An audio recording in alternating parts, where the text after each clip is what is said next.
Well, hello there. We're back working on the white crushed rocket again. It is early September, and I need a U-joint, or I'm going to change the U-joint. One of the U-joints that goes in the transfer case end of the front drive shaft is bad, so I got to pull that and change that. I'll swing you around and have a good look at what's going on underneath there. So here we are under the white crust rocket, and the U-joint that I'm referring to is actually this one right here in the double cardan part of the drive shaft. So fortunately, removing the drive shaft from an XJ is fairly simple. It's just 4 of these 8mm nuts, or not nuts, but bolts. But of course, this is the white crust rocket, so I'm going to have to make sure I liberally coat these in some penetrating oil of some sort. And yeah, pull it out. I can't really easily show you how it's loose, but if you ever have a U-joint or a slight drive frame vibration you think might be a U-joint, all you have to do is take and grab their U-joint areas and just wiggle them back and forth, up and down, left and right. And there shouldn't be any movement up and down, left and right. It should be nice and tight. But, so yeah, I'm going to coat those in some penetrating lube and see if I can crack them free.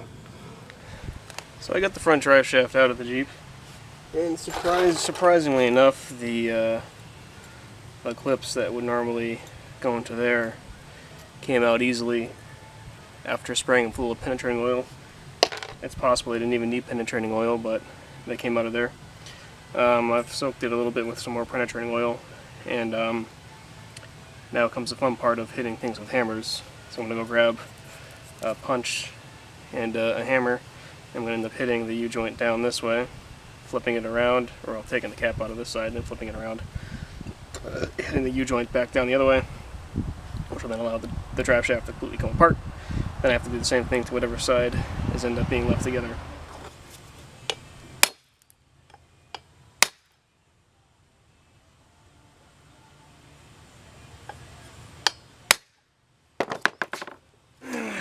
So I hit it with the punch all the way that way, and the cap is exposed, and I can take my pliers, grab the cap, and remove it.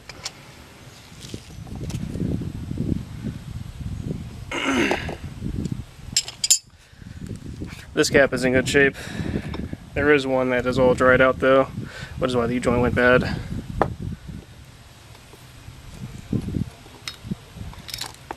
Ooh. Now, one thing I have never actually done is take apart the double cardan part. Turns out there's needles in there, some of which just collapsed, so I have to get some kind of pick and put those back in there. But, so now I have to do the same thing that I did this way, hitting one end out and then prying it out. Here you can hopefully see where what's bad on the U-joint is. Looks like this cup and this cup got all dried out and it's loose. Shouldn't be like that. So I got it all apart. This side came apart pretty easily. Just like I said, there was one ear on the U-joint that was completely all dried out. There weren't any needle bearings in there at all anymore. It was just all rusty and whatnot in there. The double cardan joint, like I said, comes apart and there's needle bearings in there, so if you're ever doing this, you gotta be careful of that. I had never done this before on the double cardan part of the drive shaft. So there's actually a spring that goes in there, and there's needle bearings or needles that ride in there, so I'll have to make sure I put that together. But the next step, of course, is to clean all these surfaces up with some emery cloth and whatnot, as well as in here, clean those up. So they're actually pretty clean, but I'll probably take and clean them up a little bit, and then I can move inside where I can put the drive shaft back on table bench in there. Catch you back then. So as it turns out, there's a couple pieces of the drive shaft area where the U-joint fits through that got bitten up a little bit. So I'm just taking the Dremel and grinding them back down smooth, and then I can take the emery cloth and shine them up a little bit. I suppose I don't really have to do this, but it'll make putting it back together much easier, and next time it comes apart it'll be much easier that way as well.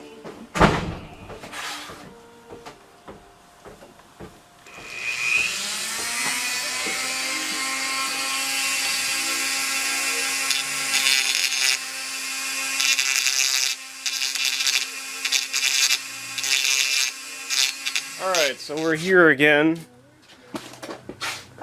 This time it's the next morning, and I made an oopsie, of course, so I had to go buy another U-joint. And what I ended up doing, of course, or stupidly, was I ended up taking that other U-joint and I had pulled it back apart because I felt like one of the needles in the cups had dropped because I couldn't get the U-joint to compress all the way. And when I did that, of course, I dropped it, and the needles went everywhere. So I went out and got another one because there's no way in hell I was ever going to be able to find all of the needles because they went under the workbench and everything.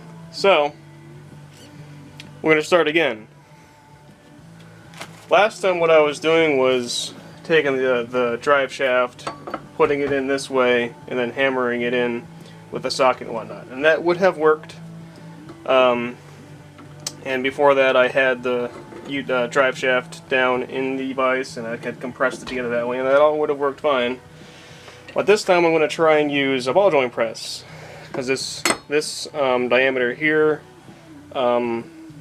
mostly matches this, so you can take the ball joint press, squish it over the top there. If you're really worried about it, you could put a piece of metal over there, which I'll probably do because it doesn't exactly line up, and you can compress it together that way as well. It's another method to do this. So I'm going to try that one since I haven't ever actually used that method. I'm going to give it a shot and see how well it works. And if that works fine, I'll continue to do it on the other end over here. So, lesson of the day: don't drop your U-joint.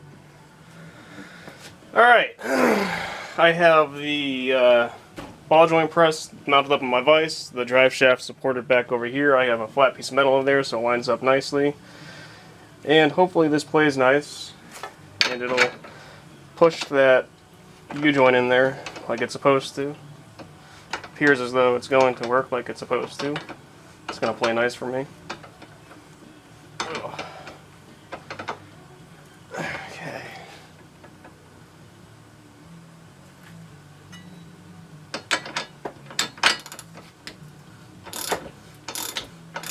Alright.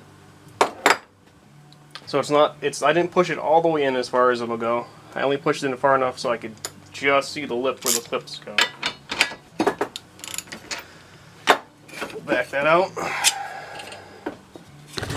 flip it around, take my other cap,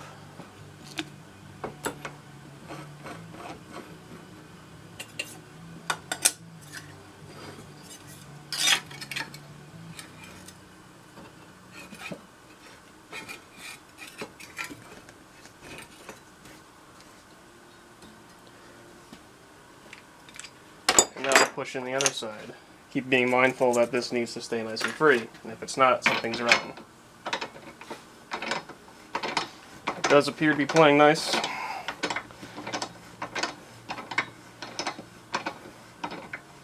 Alright.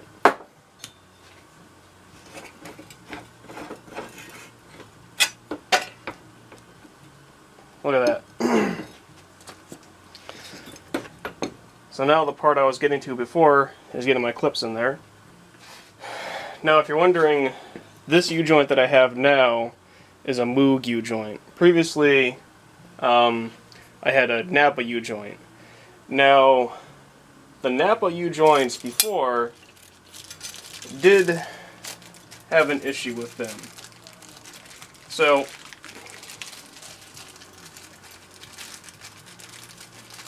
at some point, the supplier that Napa got their U-joints from made these clips like a thousandth or a couple thousandths of an inch thicker than they used to. And you'd either have to grind down your shaft or drive shaft or whatever if you could to make it fit, or you'd have to take these clips and shave a few thousandths of an inch off of it to make it clip in there. This is a Moog U-joint, however, so I'm going to see if I can get the clip in there without doing anything to it. Just like before, little anti-seize.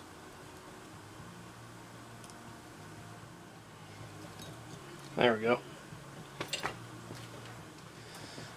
Does appear as though it's seated. Oh yeah, look at that. Seated in there perfectly. So, this is usually where the Napa U-joints would have an issue, is when you go to push that the rest of the way in there really quick to get that of the U-joint clip in there. So, instead of fiddling with it on camera, since you already saw me do one, hopefully the next one goes the same way. If not, I'll report back. So wouldn't you know, the Moog U-joint ended up being better than the Napa U-joint because I could get both clips on both sides without having to shave anything down. And of course the U-joint is nice and tight like it's supposed to be. No issues there. So, this half of this is done. However, I'm still going to obviously have to use it.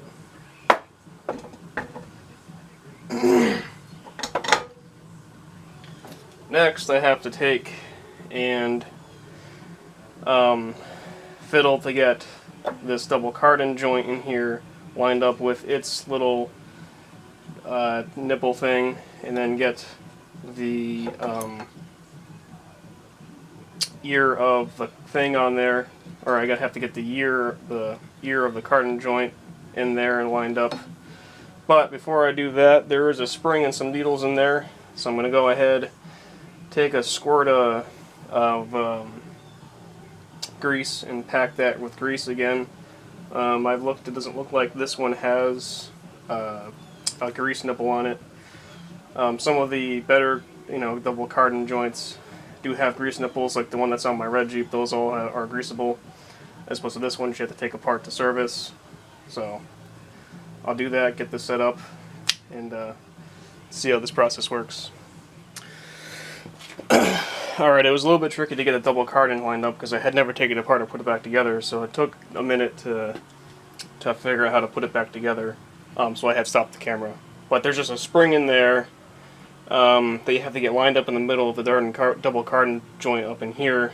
Originally I was trying to have it sit inside of the drive shaft area first and have it poke up into there. I took it out, switched it, and put the spring in here, and then I was able to get everything lined up. From here, it's going to take both cups like I did before and squish them on that way. Nothing's different from here on out, except it just looks a little bit funny. So now I've just got the grease nipple in there. I'm just going to put some shots of grease in there, just so I can have it greased before it goes in the Jeep, because once it's in the Jeep, it's actually really hard to get to one of these grease nipples on the double cardan joint of the front drive shaft. Oh. There's one cup. Let's see. Alright.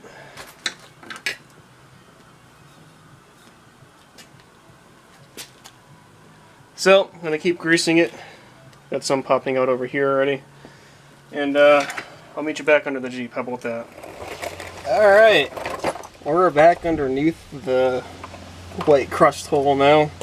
And we got to get the drive shaft back in its home. Now, if you actually cared about doing this the correct way, then what you should do is clean out all of the cups where the U-joint sits. But obviously I don't care, because I just wiped them off the rag. I'm just going to put some anti-seize on there and call it a day.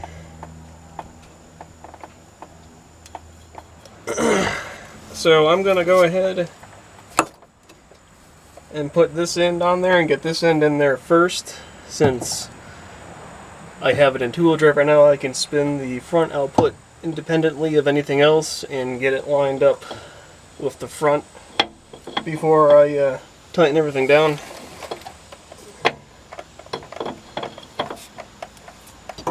It usually takes some monkeying, but it's not the end of the world.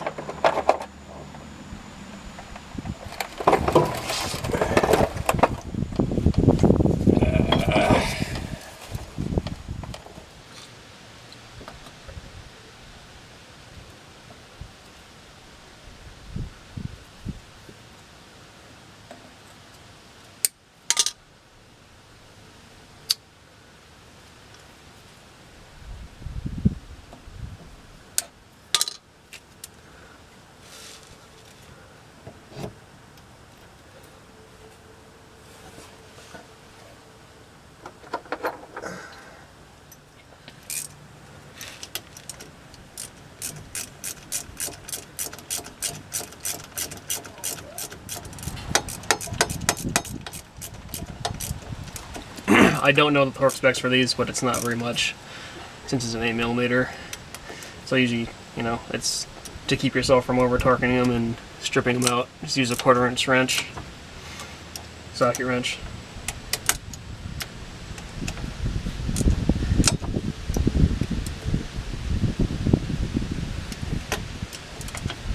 Same with the other end.